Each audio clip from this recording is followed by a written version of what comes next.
So it's 2:45. We'll go ahead and appreciate people's willingness to move it a little bit earlier, since I know a lot of you want to get on to other things. So we'll call to order, and can we go ahead and do roll call, Roland? Representing the treasurer, Mr. Boykin. Here. Representing the director of finance, Ms. Ortega. Ms. Dillon. Here. Representing the state superintendent of public instructions, Ms. Zuma. Representing the state controller, Mr. McGuire. Here. Chairperson Hendricks, you have a quorum. Great, thank you, Roland. Our first item is approval of the committee agenda and work plan. We've had a chance to take a look at it. We're having, I believe, let me just check. We have 3 meetings scheduled for this year. We've had the one in September. This is our November meeting. We have one in April. Correct, Ed? That's what we discussed? Yeah. Okay. So I'd entertain a motion to approve. Move approval. Second. Great. All those in favor say aye. Aye. Opposed? Any abstentions? All right. Our committee agenda is approved. Item number 2 is also an action item, establishing credited minimum interest rates. And we've got Rick Reed. Hi, Rick. How you doing, Madam Chair, members of the committee? Good. In September, the board asked us to take a look at basically 4 rates we use to credit the defined benefit supplement and 1 to credit the cash balance plan, and also the regular and credited interest rates for the DB program. And with the idea of rounding them down instead of up, which is what we usually do for those different rates. Now, the regular interest rate, we used to round up. A few years ago, a law was passed so that it's actually the actuarial rate, so it's not rounded at all. So we excluded the regular interest rate. And the regular interest rate is the rate we use when members borrow from, not borrow, but when members purchase service and have to pay out over time, we charge them the regular interest rate. And at the moment, it's 7.5%. And so that rate is not rounded, so it's excluded from our report. The 3 rates we are looking at are the minimum interest rates for the cash balance, the minimum interest rate for the defined benefit supplement, and the credited interest rate for the DB program. And the credited interest rate is the rate that we add to members' accounts when they contribute to our plan. They get annual increases at the credit interest rate, and so when they withdraw, and they get their employer contributions back, they get the employer contributions plus the interest that we've credited to accounts. And in addition, if a member retires and begin to take a benefit and they are deceased, and their beneficiaries, of course, are deceased, and we haven't paid them the sum of their employer contributions plus the credited interest, they get that also as a death benefit. So we took a look at those. Our reports here, what we found was that, for example, the defined benefit supplement and the cash balance plans, because of federal law, we can't round them down because they cannot be less than the standard set by the federal law. So if we round them down, those rates would be a little bit less than what the federal law standard sets. So, yes. So we can't round those down. We can round them up or we can leave them as they are, but we can't round them down. So that would possibly be a qualification issue. For the defined benefit plan, we of course can round those numbers down.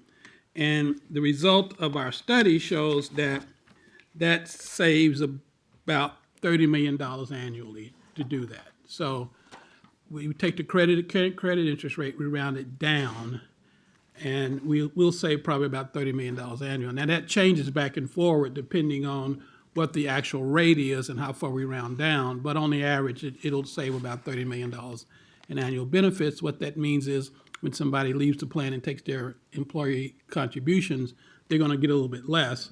And when we refund employee contributions to those who have, to the estate of those who have passed, they also will get a little bit less. So with that, I will be happy to answer any questions. Let me go to my queue here. All right, Terry. Thank you, Madam Chair. Rick, you're referring to rounding down, and I don't think in our discussions at the September meeting, we were talking about rounding down. We were talking about that specific rate, the rate that's supposed to be determined, and not rounding up or down. Right. So you confused me a little bit in your comments. We also took a look at keeping the rate, not rounding at all. So in previous years, as the report indicates, we rounded up, and it wasn't really based on any board policy we could find, but it was kind of based on, we thought, on sort of a kind of a joint decision. So we did take a look at also just keeping the rate the way it is, at the same, without rounding. So we also took a look at that also. That also will generally save some money for the system. Now, there was something in the item that talked about, for legal reasons, I'm not sure if it's IRS or what, is it the DB program cannot be less than the It's the 30-year DB treasury rate? or So something? the credit, the DBS and the CB programs are cash balance programs. And there's a minimum amount that they have to be credited, and it's based on the treasury rate. Right. And so if you were to round that down, you would be a little bit less than what the treasury rate is, and that wouldn't be following law. Now, you can keep it exactly the same and not round it up as been the practice before. Right. And that would save, in general, that would also save some money. All But right. we couldn't round it down. But I thought there was a legal requirement that one of them be not less than the 30-year treasury rate. Right. For both of them, they have to be set on the treasury rate. Both the cash balance. Both the cash balance, because both are actually cash balance plans. Okay. And Sharon, forget, I mean, specifically, the issue was, as we discussed in the item, is when we went to the when the cash balance benefit program was being created, and we went to the Internal Revenue Service to get a determination letter that it was in fact a defined benefit and it was an alternative to Social Security. The condition was that it couldn't be any less than the Treasury rate. And so that's why it is, as Rick said, it's an issue of qualification of the plan. And if the alternative is, we'd have to go back to the Internal Revenue Service, and then talking to John Stanton, he said, you do not want to do that, to go back to the Internal Revenue Service to get it qualified, And the DBS plan was designed to parallel that. parallel the cash balance plan, so. Well, basically, from my perspective, during the discussions at the September meeting, I was never suggesting that we should round down. I was suggesting that we would either set it at that specific rate or round up to a smaller number. That being said, though, I'd like to make the point that there's sort of an implication that this isn't a large amount of money, and some of it's going to get paid back to members ultimately anyway, I think, associated with the DBS and CB program, but not the DB program. That's right. And since 1991, 22 years, that's a lot of money. I don't know how much it would have been over that period of time, but it could be approaching $500 million.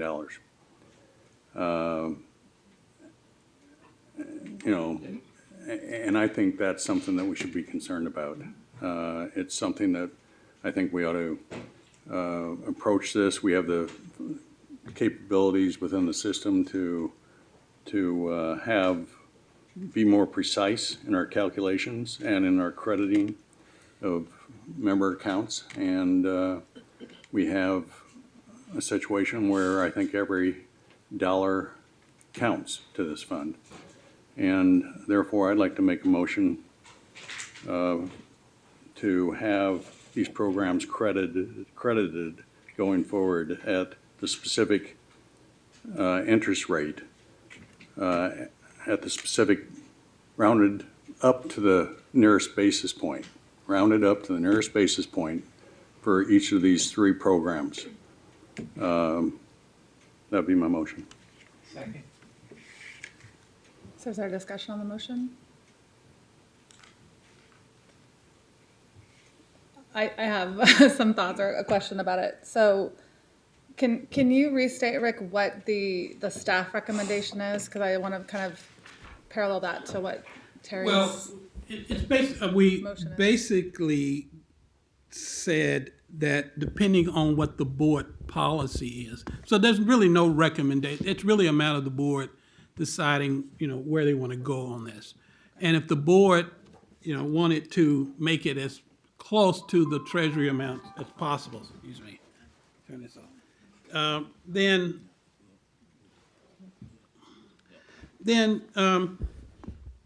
then rounding it up to 0.10 would work.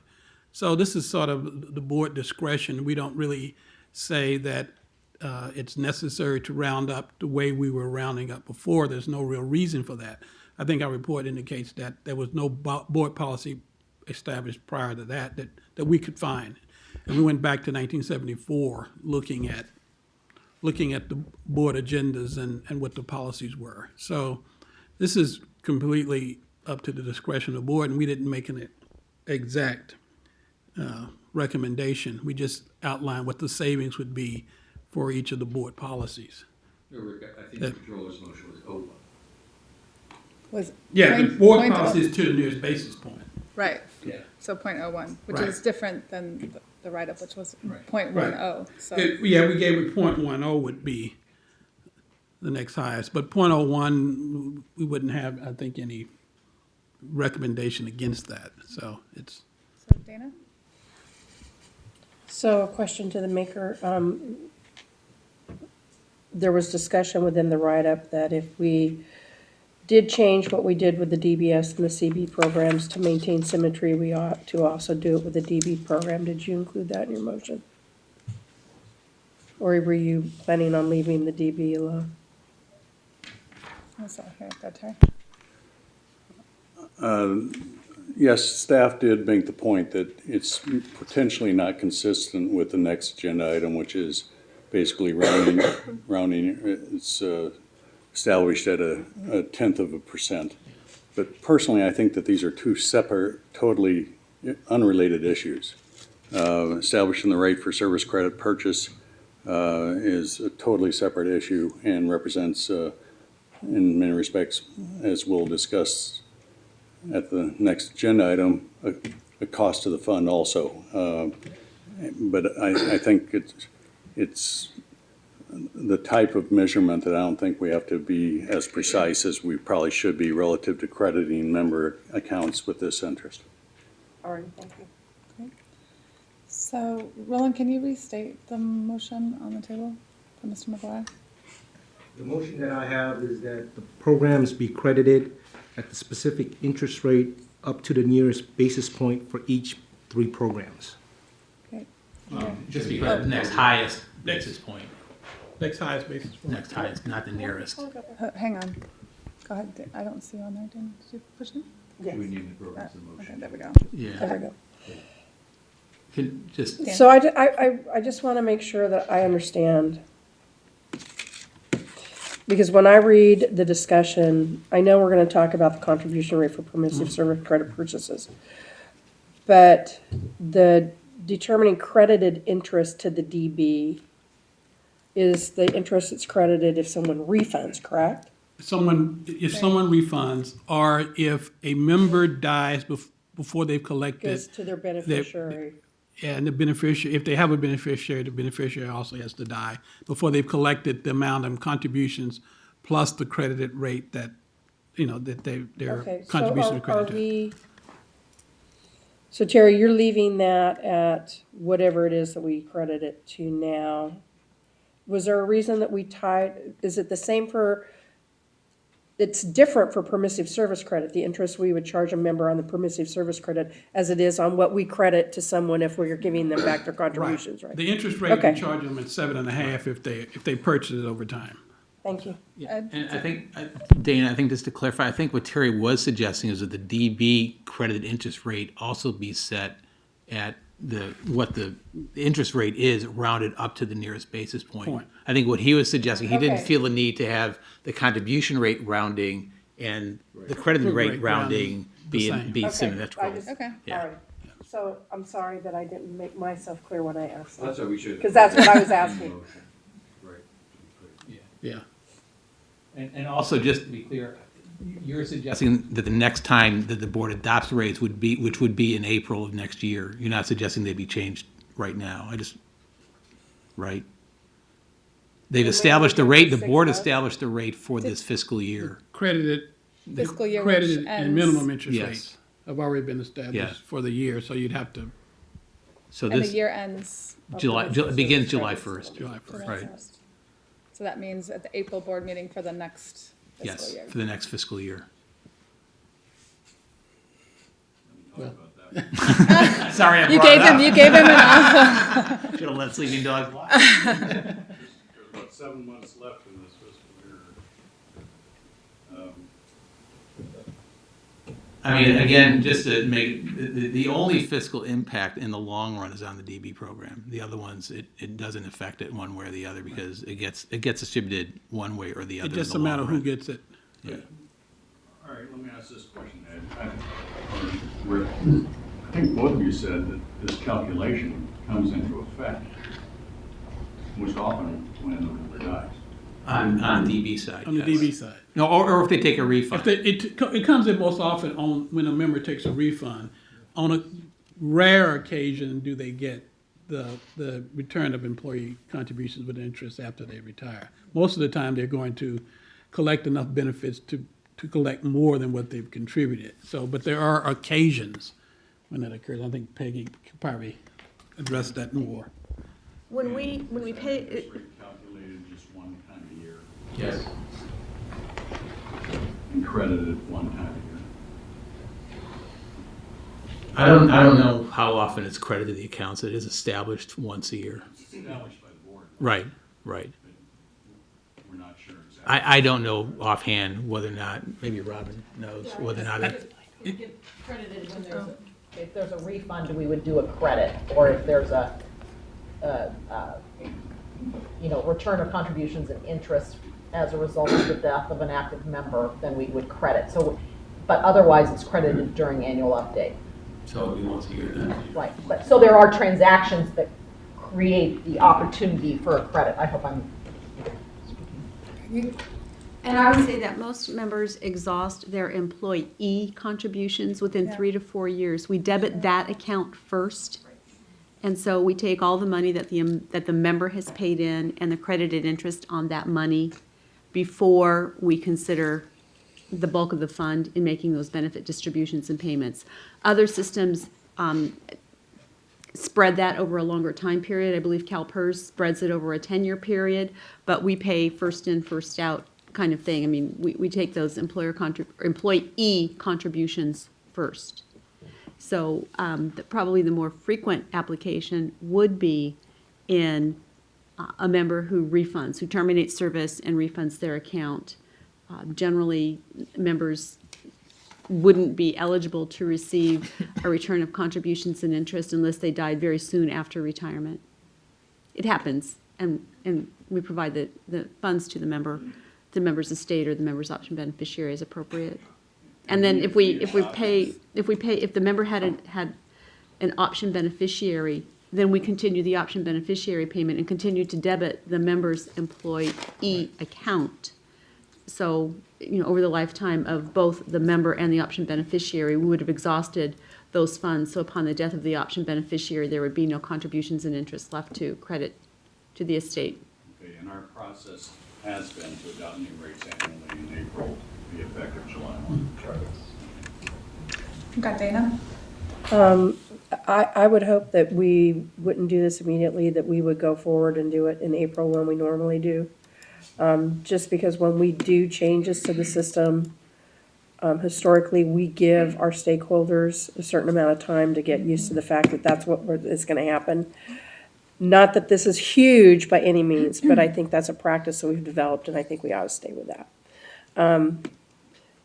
I'd be curious to know if any of our stakeholders that are in the audience have Any opinions? Any thoughts? Nobody's moving. I think we've thoroughly confused everybody. All righty. Pat, do you want to just, can you step over to the mic so we can hear you?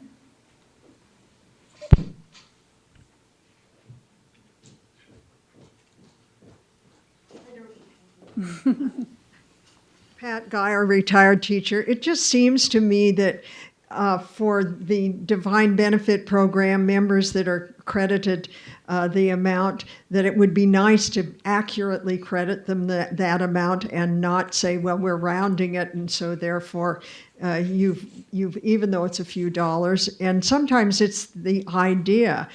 Terry, I'm glad you brought that up. It's the idea that you're not giving the full amount back, and that I think is bad PR. So I'm in support of the crediting the full amount to the DB program. Great, thanks, Pat. Peggy? I'm a little confused by Pat's comments. We do give the full amount back.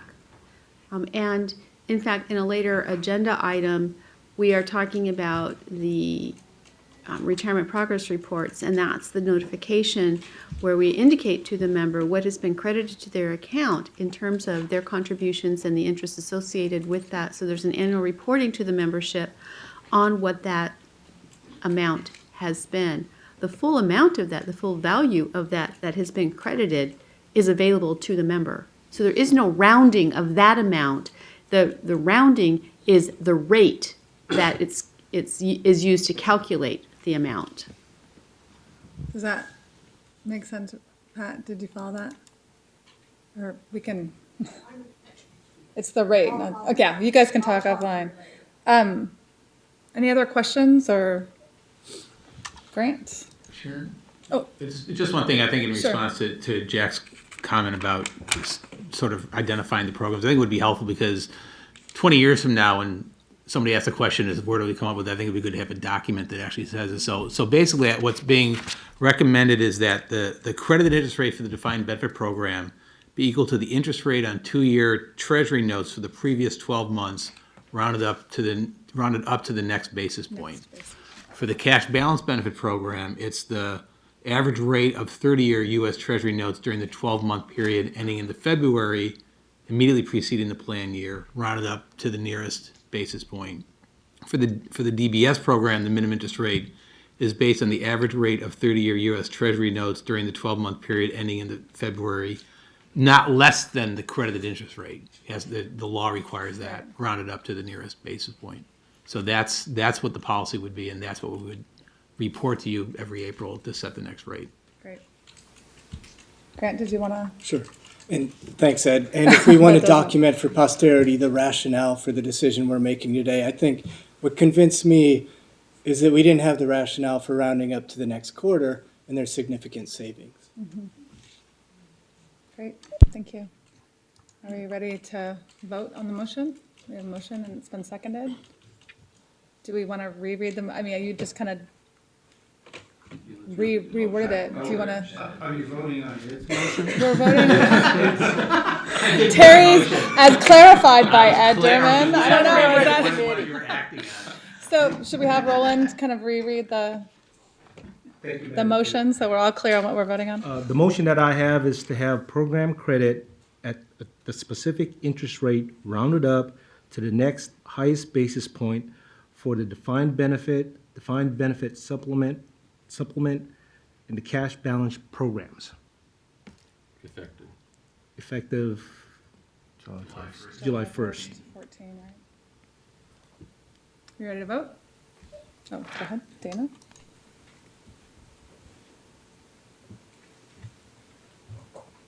So the DBS is considered a cash balance program also? It is. Okay. And I guess, well, I just had a question. So next highest, that's understood as 1 basis point? Okay, just want to make sure. All right, we ready to vote? All those in favor say aye. Aye. Opposed? Any abstentions? Motion passes. Great, thank you. Thanks, Okay, Rick. on to permissive Okay. service credit. In September, we were directed to come back with single year rates for permissive service credit purchases. And we also, we had an issue that at very high and very low ages, there were very few purchases. So there was very little data to work with. So what we did was we took a look at the purchases at very young and very old ages, and we combined those with, so we set a minimum age of 28 and a maximum age based on the data we had, so that any purchases below that or above that would have the same rates. And so we brought back the single year rates and we rounded those, and we also tackled the so-called tail problem, or tail issue. And so The what the problem? tail issue, that's Tail? the very young ages and the older ages. It just wasn't data because there wasn't very many purchases at those ages. And so it's very hard to get statistically, it's very difficult to get a statistical significant amount to go forward with. So what we did was we wanted to make sure that there were at least 30 purchases to have some statistical significance. And so we combined those ages that were that totaled less than 30 to have at least around 30 purchases in which to set a rate. And so the results are in the report, and those are the age brackets. And we start at 28 and we go up to 73. And anything over would be the same rate as 73, and anything under would be the same rate as 28. With that, I'm happy to answer any questions. Any questions? Harry, do you? And this is to be effective January 1. So this date is, so Yeah, it'd be January 2014. 1st, At this- yes. 2014. Just to remind Yeah, the why? committee, it's because the rates you adopted in April were only for the first half of the fiscal year, just to address this issue. Okay. So this would be for the second half of the fiscal year. Great, okay. Terry? Yes, I'm a little concerned that there is a, fairly significant change in rates for certain age groups, and I could see where during the next 7-8 weeks there could end up being a situation that could generate a cost to the system, to the fund, relative to the purchase of service credit over the next 6-7 weeks for those individuals that felt that their rates are going to go up. And I think there's a number of ways to look at this issue, but to begin with, I'd like to ask our general counsel if he has any comments on whether we have any fiduciary obligation to address that now relative to making it effective immediately or January 1 as proposed in the item. It's an excellent question for board members of fiduciary to be asking. I think the first part of that is to find out more information about what the ultimate cost would be, whether it would be cost neutral, whether it would be increasing the unfunded liability, and start from there. And then if there is a demonstrated cost to the system, then what are some of the methods to addressing those costs? So I think some of those questions staff should answer, so you get an idea of what the financial impact is of waiting 7 or 8 weeks or whatever the total is. All right. Well, then I sort of have a question for our actuary then. Rick, in previous years, when we had the 10-year grouping, I think you reported to us at our September meeting that you would adjust rates to try to accommodate possible gains or losses to the fund associated with the activity that had transpired during that prior period. It was something to that effect, and correct me if I'm wrong, Rick. And so my question would then be, if we made these rates or these annual service credit purchase rates effective January 1, and we determined that there was a fairly significant cost to the fund, would we be able to adjust rates to recover that cost in subsequent years? I believe so, yes. Meaning we would be able to adjust rates. The question always is, when you raise the price of something, will the people who were going to purchase it? And so that's the question you always ask when you change rates. Is the adjustment large enough to discourage people who would otherwise purchase it from purchasing it? But yeah, we could adjust rates based on that experience. And we could make that adjustment perhaps 2 to 3 tenths on every age factor? Yeah, we Or could. And what we do is actually we will look at the data as it comes in. So we'll have next year we'll have data for this year, and then we'll look at that and we'll include it in there. And what we will do is we'll look at that data individually to see if there is some large jump and see if that's what's going to happen in the future, and we will make adjustments to the rates based on what we see. And so, yeah, we are able to do that. Okay. Did you guys want to comment, or do you have comments on the questions that Brian raised about, is it cost neutral or is there an increased Well, the cost to difficulty is we don't know how people are going to behave. That's always right. If you make assumptions about behavior, you could, based on those assumptions, you can make some estimates. But I think Rick this morning, I asked him to take a look at what happened last year in last fiscal year in terms of who bought what. The impact if like 20% of the people who would benefit from buying it now rather than buying it after the rate took effect, the cost to this program would be under $100,000.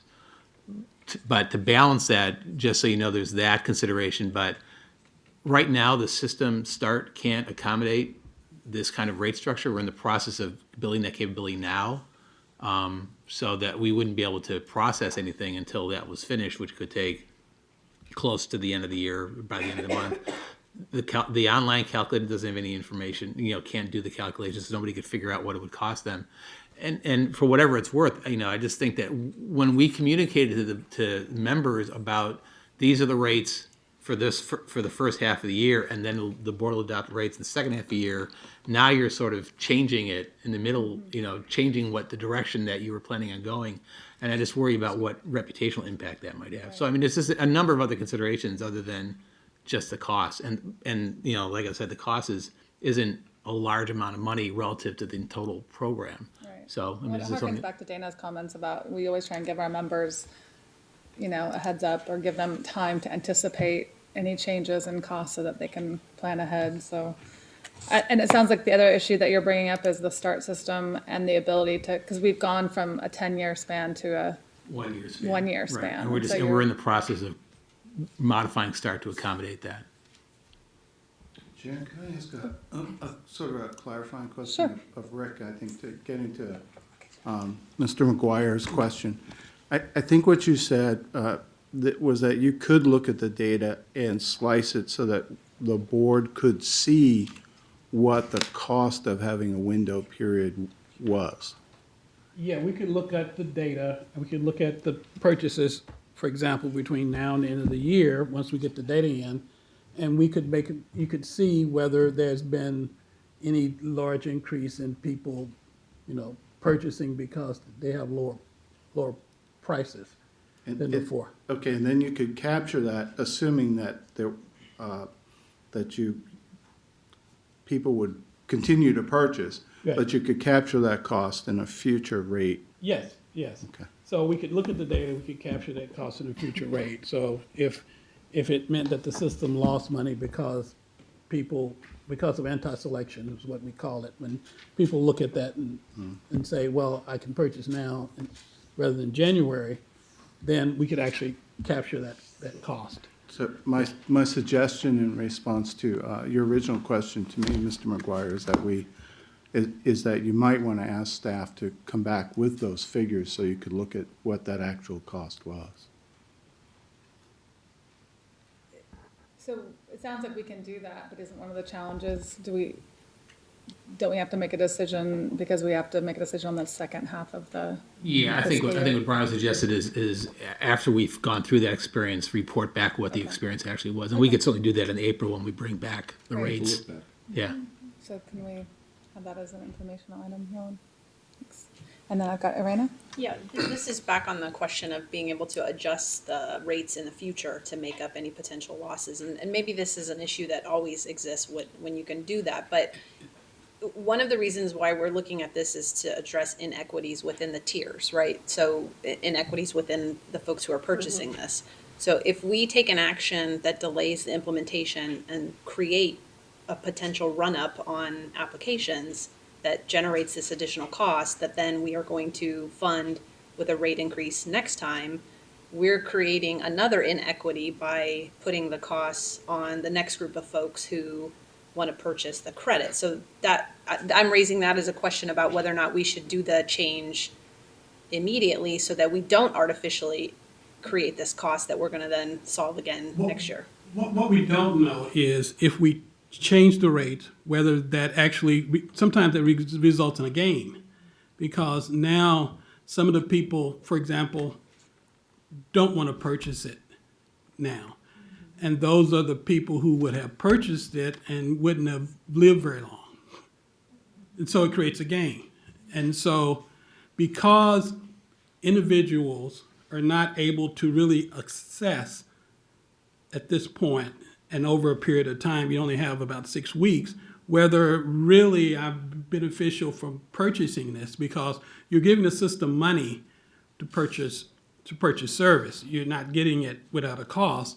And so it's not necessarily true that if I purchase it, I've made a good deal for myself, because a lot of that you don't know until it plays out. So over a short period of time, and with the small increase, there are increases in rates, but they're not huge. It's not clear that there is a cost to the system of waiting 6 weeks or 2 months. So that's not abundantly clear, and you wouldn't really know until you start looking at the data.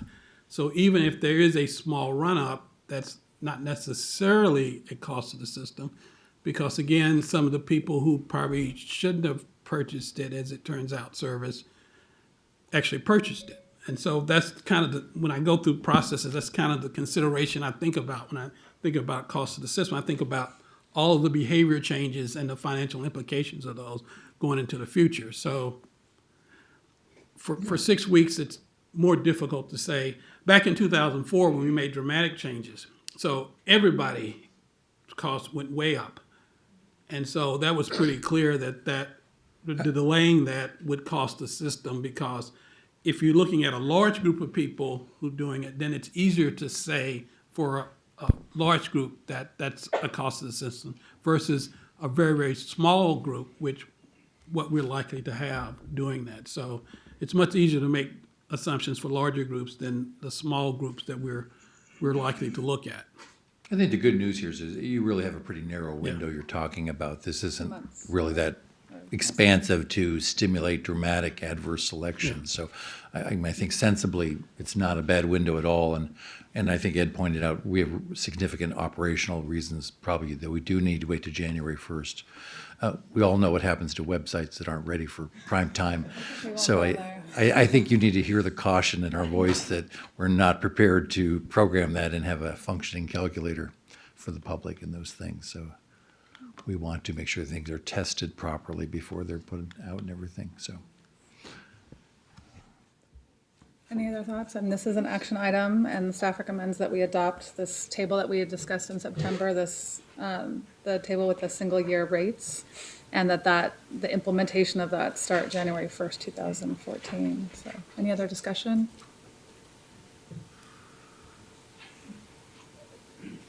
Terry? I would, Oh, hang on one second. For some reason I can't, there we go. Go ahead, Terry. Do you wanna Thank you, Madam punch Chair. in I'd like to specifically either ask the chair or make it part of any motion to adopt that staff actually provide a report to us at possibly our April meeting or the closest meeting date associated with that month or whatever. That we have a report that really analyzes the this program during this 7-week or so period relative to. December, is that?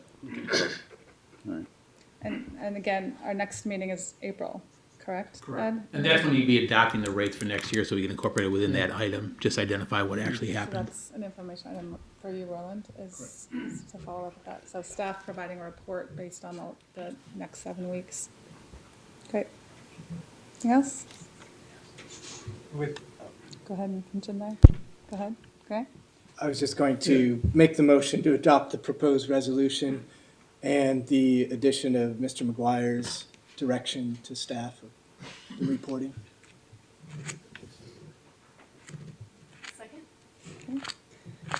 Any discussion? More discussion? Okay. All those in favor, say aye. Aye. Opposed? Any abstentions? Okay. Motion approved. Thank you, Rick. All right. So we're moving to item 4, approval of our minutes from September 9th, 2013. Move approval. Okay, it's been moved and seconded. All those in favor say aye. Aye. Opposed? Abstentions? All right, minutes are approved. All right, item 5, Peggy, Excuse me, Ms. Hendricks. Oh, I'm sorry. I didn't catch who the second was on that motion. It was Irena. Irene, thank you very much. Great, so Peggy, retirement progress reports. So you have before you a copy of a sample defined benefit and cash balance retirement progress report. I would draw your attention to how interest is credited. If you look at the defined benefit account, it would show on page 4, I think they're all the same. It would show interest credited for the 2012-13 fiscal year. And in my example, it shows $970.69. So that is where we disclose to the members what that account balance is. The focus of this report, however, is not for the members to look at what the value is in their account, because we want them to be focused in on what the value of their ultimate benefit would be. So for those individuals who are considering terminating their teaching careers or moving to another state, that's the amount that would be available from CalSTRS to help fund benefits in another state or purchase service in another state. And so, we do see rollovers for that purpose. The reports, as we indicated last meeting and in the write-up, these reports are available electronically to members in early September following completion of our annual update. We've completed the mailing of all of the paper copies, and the governor has signed AB 989, which gives us the authority to make electronic delivery, the default delivery mechanism, effective for the 13-14 fiscal year for the retirement progress reports that will be available in September of 2014. We're on target with that. We did provide information on all of the defined benefit retirement progress reports, and what you have is a version. We have different versions based on the member's age and different messages that are associated with this, and a different one for inactive members. But we did indicate on page 6 of the example that you have that we were proposing legislation to make this the default mechanism, the default mechanism. I'm available to answer any questions that you may have. Thank Yeah, I just had a quick question, because in the write-up on this item, you had said that, let me just find it here, that there was an increase of 22% of the opting into the electronic only version. Correct. Do you know kind of total percentage-wise, how many members with the percent? No, I don't know the total I was just percentage kind of of. curious. 'Cause But it's not very high at this Okay. point. What we hear from benefits counselors is that many members are not conversant with the contents of their retirement progress report. And in some cases, bring a whole stack of them with them to a counseling interview to say, I get these, but I don't know what to do with them. And so, we use it as an education opportunity. We will be providing a rather robust communication strategy for letting members know that their retirement progress reports will be defaulted electronically. Members can request in writing to receive a paper copy. And so we're letting them know that that's the case. And how are you letting, I mean, what's the communication? Well, we have the information on the retirement progress reports that they've received now. And in all of our publications and on our website, we're including that information. We're not doing a separate mailing to let them know that because of the cost. And the reason Right. that we're doing this is twofold. One, it reduces our operating costs, but also it significantly contributes to our overall sustainability goals and objectives by not printing the paper. And it saves us, both the printing costs and the postage costs associated with the production of the retirement progress reports. Any questions from members of the committee? Great, thanks, Peggy. All right, next item is Peggy again. Item 6, compensation review unit activities. So on a regular basis, we want to be bringing forward to you information on the activities undertaken by our compensation review unit. It is a unit that we established in order to look at opportunities for spiking or instances of pension spiking or pension abuse. We are making findings that we're responding to. We're informing members, we're taking actions. We had our first administrative hearing on a compensation review unit case yesterday and the day before. It's too soon to know the outcome of that, obviously. But we are proceeding as usual, as planned, in taking that diligent look at our compensation for those individuals who are at risk for having inappropriate factors included in their retirement calculation. So I'm available to answer any questions that you may have. Any questions by the committee member? Dana? In the introduction, that first pair, under summary, it talks about 23 being completed. Is that out of the 68, the 179, 61? I couldn't figure. Out of the 61 that were other business areas, 23 of those have been completed. Okay. Yeah, I mean, it could be that, somebody was really wanting information about their retirement benefit, and so we've provided them with the information, case closed. Or they were having a problem with understanding their retirement benefit and believe that there's a problem with their service credit, and we're working through the issues associated with it. So they haven't all been completed because we may not have reached resolution on them all yet. Okay. But It's anytime that 23 you out of have the 61 Right. that went to other Right, business anytime that you areas. have a hotline Okay. operation specifically for a purpose doesn't mean that users of that hotline are always consistent with that intended use. And so we do get other traffic that is not just ignored, but is sent on to other business areas Great. for responding back to members. Thanks, Peggy. I just couldn't figure out, I couldn't get it to jive with the numbers that were in the chart. They're not. They're the ones that are not relevant Thank you. to the work of the compensation review unit. There were no spiking Right. issues Right. for research. Thank you. Any other questions or comments from committee members? Great, thanks, Peggy. All right, Ed, you're still awake? Yep. Okay. We'll keep you awake. Item 7. Thank you. I know, I'm sorry. Report on our 1213 defined contribution activity. Yeah, this is a report we provide each year about the various activities that CalSTRS undertakes with respect to defined contribution plans. And, this is the sort of the third piece of the hybrid that CalSTRS administered, the other two being the defined benefit and defined benefit supplement. There's a variety of programs that CalSTRS runs with respect to defined contribution plans. And one thing that's different about the defined contribution plans relative to the DB program is that these programs are actually available not only to CalSTRS members, but they're also available to CalPERS members. So classified employees can participate in our 403B and 457 plan. So there's essentially 4 different things that we have going on. I'll sort of briefly highlight the report, then be able to answer the questions. With respect to the biggest part of what we do is Pension 2. And Pension 2 consists of, and this is sort of what the marketplace that exists in the schools is there's essentially 2 kinds of defined contribution plans that are available to school employees.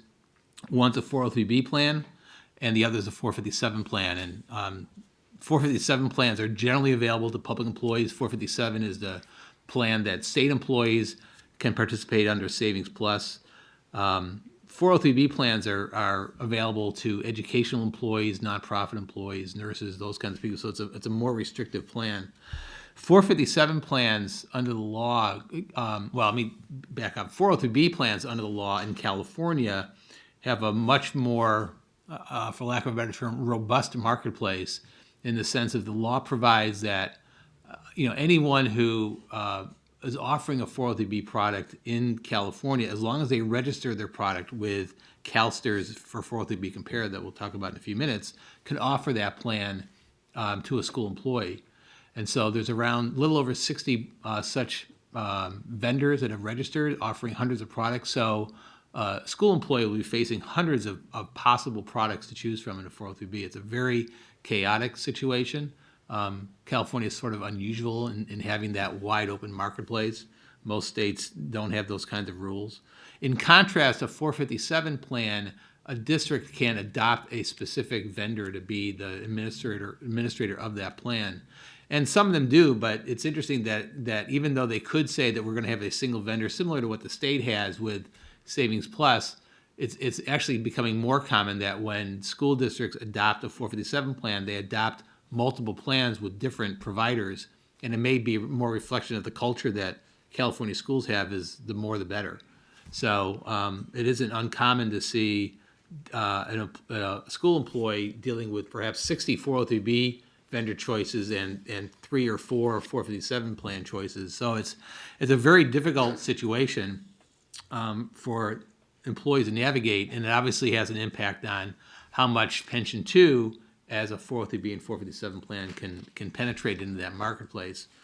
But we've had success in expanding the program. The assets in the last fiscal year grew by a little over 20%, a little over 10% if you take out the impact of asset growth because of investment returns. So it's continuing to grow.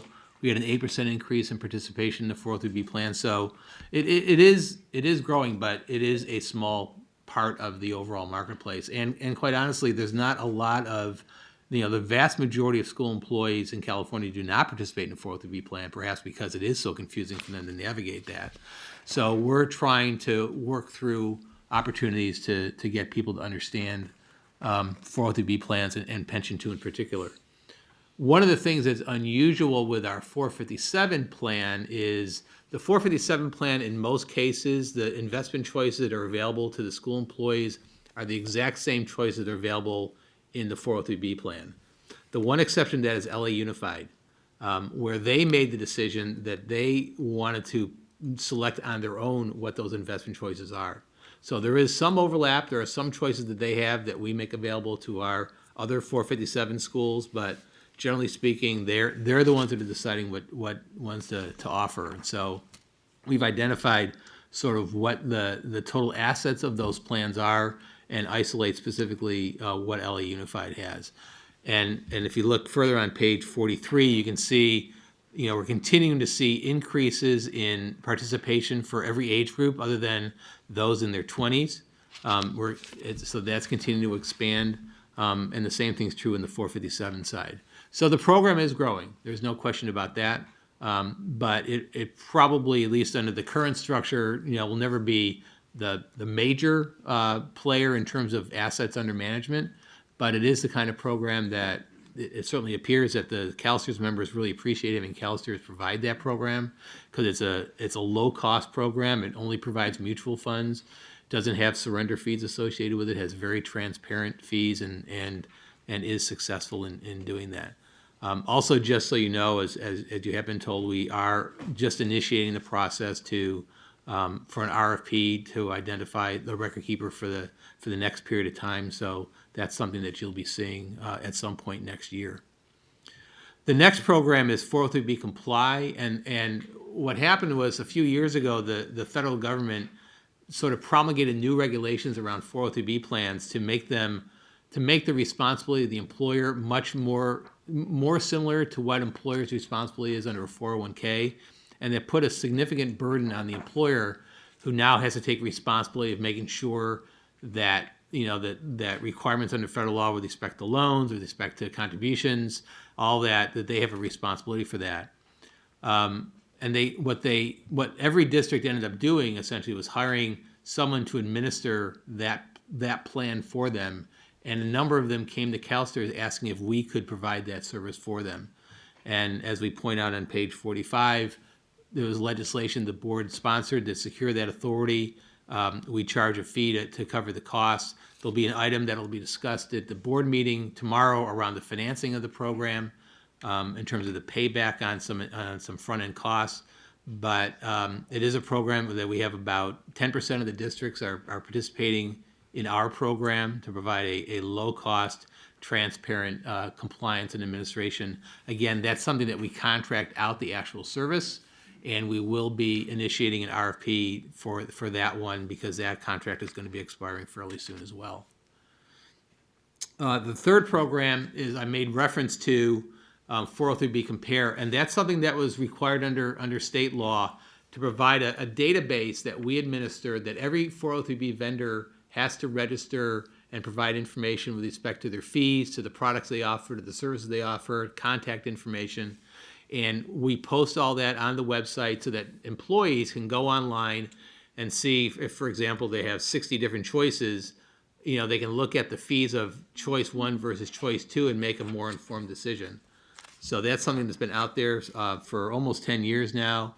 You can see on page 46 the change in the number of hits. What's interesting about that is we've created a process to try to validate the data more, because the data is put in there by the individual vendors, and we found in prior years that some of the information was incorrect, and we've now got a more rigorous process to ensure the validity of the data. So we get a lot of hits early in the year. We're seeing fewer hits now than we saw in prior year. There's some growth in hits, but you can see a lot more hits in January when we validate the information for the upcoming year. And what's interesting is not all the traffic that we're getting is necessarily school employees. There's probably a lot of financial planners who look at this information for their clients. Probably other vendors look at the information to see what their competitors are charging and making sure it's accurate. And quite honestly, this website gets a lot of play within the community of teachers around the country around the data that's out there. And so probably if we looked in more detail, we'd see a lot of people in other states who look at this information just to see, looking to find out what products that are registered in California that may also be offered in their state, to try to get some information around that. So we're in the process, we've initiated a process to redesign the website to make it a little more user-friendly, particularly for the vendors to be able to upload the information on an easier basis. And that's something that we'll be doing over the next year or two to have a redesigned website that's easier for everybody to use. And then finally is a information portal website that we created to provide a central location for district administrators and employees to give them all the information they need with respect to their 403B and 457 plans. It provides some education around the basics of these plans, the forms they need around salary reduction agreements and make contributions, their approved vendor list, a savings distribution calendar, and a link to the various resources such as 403B Compare. And basically a person goes into the website, selects their district, and then all the relevant information comes up. With respect to the districts for which we provide compliance districts, all of those districts have full access to the portal. We've had requests from a number of employees of other districts to provide a similar feature for their districts.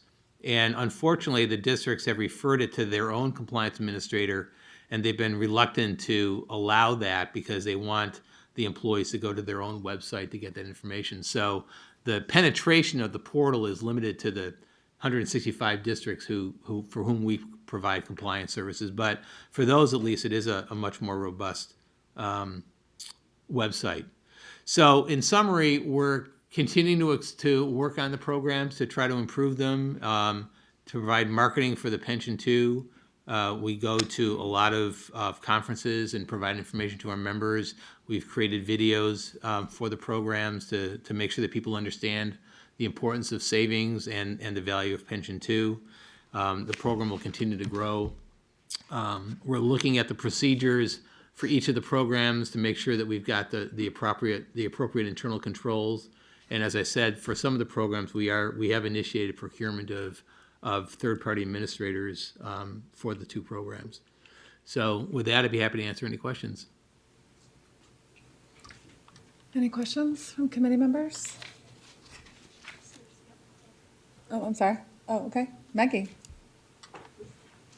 Maggie Ellis, Chair of CTA's Retirement Committee. First of all, I just want to say that we greatly appreciate all the work that CalSTRS does in the area of the 403B and the comply and compare. The end of October, we had a state council meeting in which one of our members brought back a concern about Pension 2, which he was enrolled in, and a change in fees. And I want to thank Ed for the very quick dialogue with me, and his communication to me was very clear. However, I don't think the communication to the members as to why there was a change in fees was clear, because they were quite upset. We had a discussion of this at council, and I said that I would bring it to the board because it's my understanding that the board, those change in fees don't even get brought before the board, or we would have heard them here in open session. So I would just ask the board to take a look at process and make sure that we know you do the least fees possible, the lowest fees for our members, and look out for us. But process is a concern, and we just want to make sure that that's taken care of. Thank you. Thank you, Maggie. Dana, did you want to comment? And then I'll. Yeah, just to clarify what the issue that she's raising. Under the Pension 2 program, the record keeper charges a fee of 25 basis points to cover their record keeping costs, and then we have an additional charge of 8 basis points to cover the costs that we incur to administer the program in terms of marketing and just having staff support. And we've always made that clear that it's a 33 basis point fee. And those fees, up until now, had only been imposed on those funds that were non-TIA-CREF funds, because TIA-CREF didn't have the capability of their fees are sort of embedded in their products, and they couldn't have a separate fee to that level until recently. So so the result of that is that members who had funds in TIA-CREF funds were not paying their full share of these administrative fees, yet they were receiving services from us and from TIA-CREF. So you're saying that the 25 basis points and the 8 basis points And the were 8 not basis being points charged for to the CalSTRS. full degree to So those the full 33 to those wasn't. right to the whole 33 points. Recently, they finally were able to make that change, and so in the interest of equity, we imposed a fee on all the funds, including TIA-CREF funds. We did communicate to the members. I apologize. I'd have to go back and look to see how good the explanation was, but it was done entirely just to be fair to all participants, that they all be paying the same administrative fee.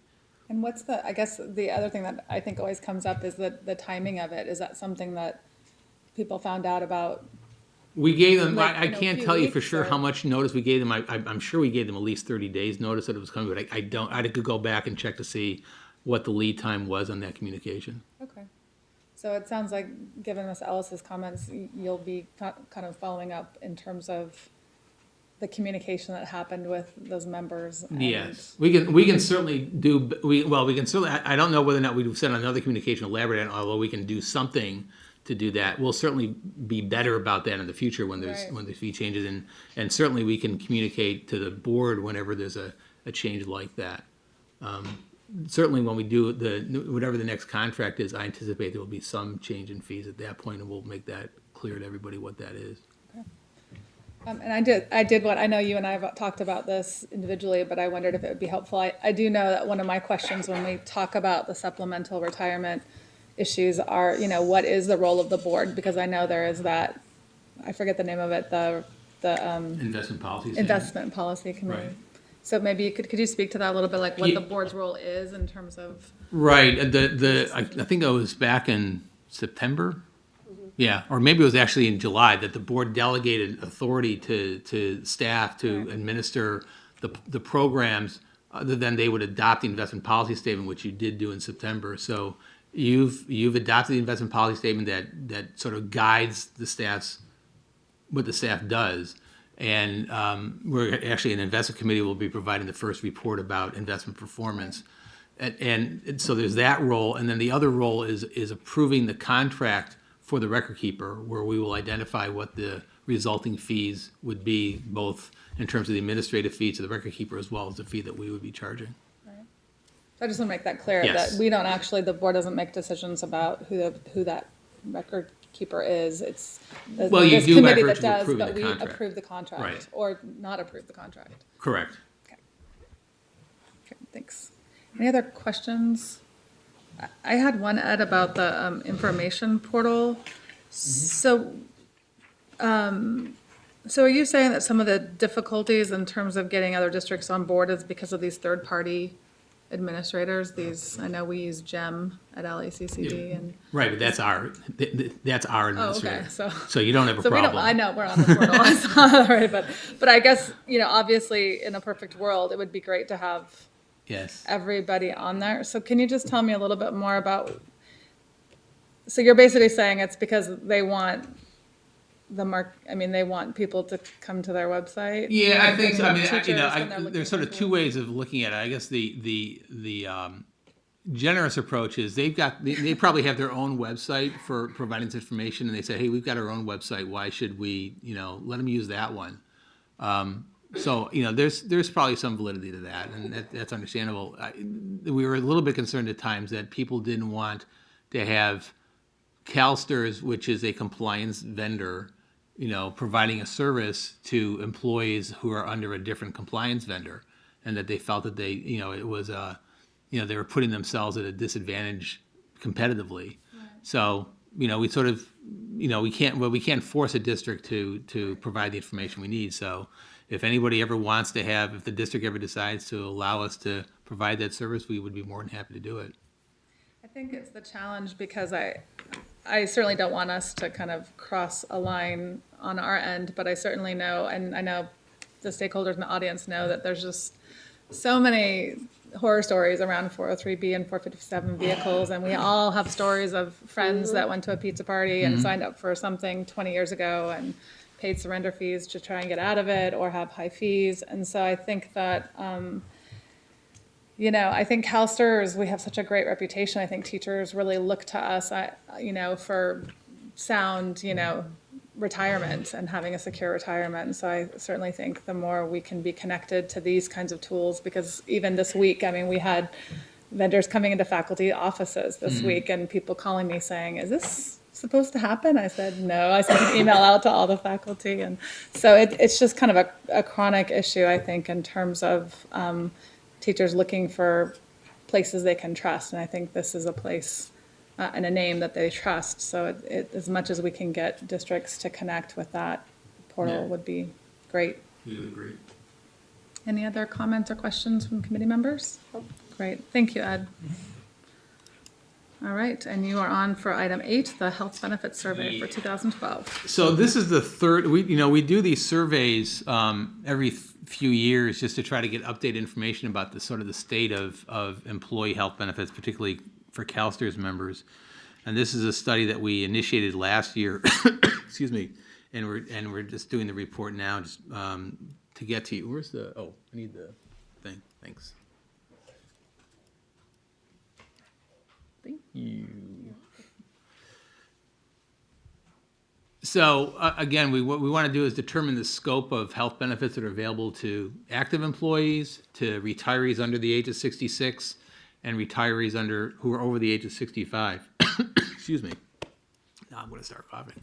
And so that so the board can get a better sense of what their access is to health benefits through their employers. And then we compared those results to the prior years and nationwide trends to get a sense of sort of where things are headed. So we examined the environment of about 877 employers who represent almost 300,000 employees. 81% of the CalSTRS employers were represented in the study, and 39% of the employers responded to the survey conducted entirely by CalSTRS in 2009. The reason, as we said in the report, the reason why there's such a big jump is we realize that the Department of Education has much of the data we wanted for the K-12 segment of education. And so rather than sending out a survey that we would get a lower response of, we just utilized the data that Department of Education had to try to improve the quality of the information for K-12 and County Office of Education. So we only had to do a survey actually of the community colleges. And you can sort of see the response totals there. So this gives you a sense of what the response rate was for the different segments of employers.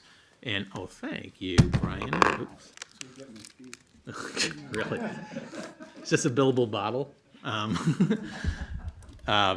Anyway, so you can sort of see what the rate is. And as you can see, the community college response rate is obviously lower than it is for the Department of Ed, because the Department of Ed gets a much higher response rate, maybe because they have some significant leverage over the districts to actually provide information. So in terms of the summary of the information that we got, with respect to the active members, and this is, again, consistent with what we've seen in the past, is that nearly all the employers provide some sort of financial support to their active employees, either in terms of direct premium payments, or they make contributions to a cafeteria plan, or they actually put money on the salary schedule for employees to buy health care. Less than 1% of the members who are working for employers that offer absolutely no form of financial support that we could identify. So essentially 99% of employees, certificated employees, are getting some sort of financial support for their health benefits. And this sort of shows you what it is for health benefits in general, for vision, and for dental. You can see there's a little bit less financial participation of employers for dental and vision. One of the things that we always talk about is the fact that health benefits coverage is something that's decided at a local level through collective bargaining, and will obviously vary by employer. Although, as you can see, virtually every employer does provide health benefits to their active employees, but the extent to which they contribute toward the premium will vary from employer to employer. But the majority of the active employees have at least one single coverage medical plan with premiums paid by their employer, and this gives you more information about how that's broken out. So the 56% of the employers provide the full premium coverage of at least one plan. Another 19% provide at least 80% coverage, and so on. And you can sort of see to what extent the employers are, the level of financial participation of employers for their active employees. For people who retire under the age of 66, the number of workers with access to retiree health benefits is low. Generally speaking, it's low. I mean, nationally it's low, and it's declining nationwide. In California, it's actually a little bit different. With respect to early retirees, so meaning those people who are under the age of 65, 69% of the districts in California provide some sort of premium support to those retirees who are under the age of 65, and that's consistent with what we've seen in the past. And again, this gives you some further breakdown of those numbers. For those over the age of 65, though, the employer support for health benefits for those retirees is quite low, and it continues to decline. Only 18% of the employers provide support for benefits of any kind past age 65, representing 39% of the employee population. That level of 39% is quite similar to what we've seen in the past, but over the years as we've done these surveys, we're seeing that number decline more and more. So when we often quote about that CalSTRS members don't have employer supportive health care, that's the number we're referring to. As I've said, it's been declining over time, and as we said in the report, California teachers have a much lower level, the retirees at least have a much lower level of employer participation than is true for public employees generally in California. It's much more common at the state level, at other local levels, that their employers provide much more financial participation. In terms of expenditure trends, the average premium cost for a single coverage has increased by 44% for CalSTRS members, while the average level of employer support has only increased by 32%. So employees are paying a greater percentage of their total cost. Overall premiums have increased by almost 170% in the last 10 years, whereas inflation in the state has only increased by a little over 30%. Medicare estimates that there'll be further increases of 60% in healthcare expenditures between now and 2020. So in summary, active employees are well covered. A majority of the retirees under the age of 65 have at least some support. Most retirees over the age of 65 do not receive any employer support, but as you recall, under the state law, they have to have, the employer has to make available to them a health care plan for their retirees, but they don't have to pay for any of it. And as we see here, for the most part, the employer doesn't. And post-retirement premium support will vary amongst the employers and the hire date and is increasing overall. So in terms of the impact of the Affordable Care Act and California educators, we're following how that's going to affect things, how the employers will react to the changes coming in 2014. Many of the provisions are still being implemented. We're all reading the paper about the struggles that program is having. It's not clear what the impact on healthcare costs will be. We'll probably know over the next few years. And when we do the next survey in 2015, we'll probably have a better sense of what impact that act has had on healthcare for California teachers, and we'll report back to you at that point what the impact has been. So with that, I'd be happy to answer any questions that you have. Sure. Dana? So, anecdotally, I'm hearing conversations with teachers, active teachers, where districts are trying to have their employees sign on to the Affordable Care Act and kind of get away from providing health care at all. Do you think that it would be worthwhile to take a look at that within our survey next year? Yeah, we can try to. I think I want to talk to the staff. I mean, I don't, we have to look to see what the data is available without doing a survey. And although we may end up having to do that, we can see what impact it's Right, 'cause had. we picked that up from the Department of Ed this time, huh? Yes, on the K-12 side, we got that information from the Department of Ed. Whether or not it's going to be readily discernible. I'll put the bug in Michelle's. Yeah, Michelle, could you get back to us?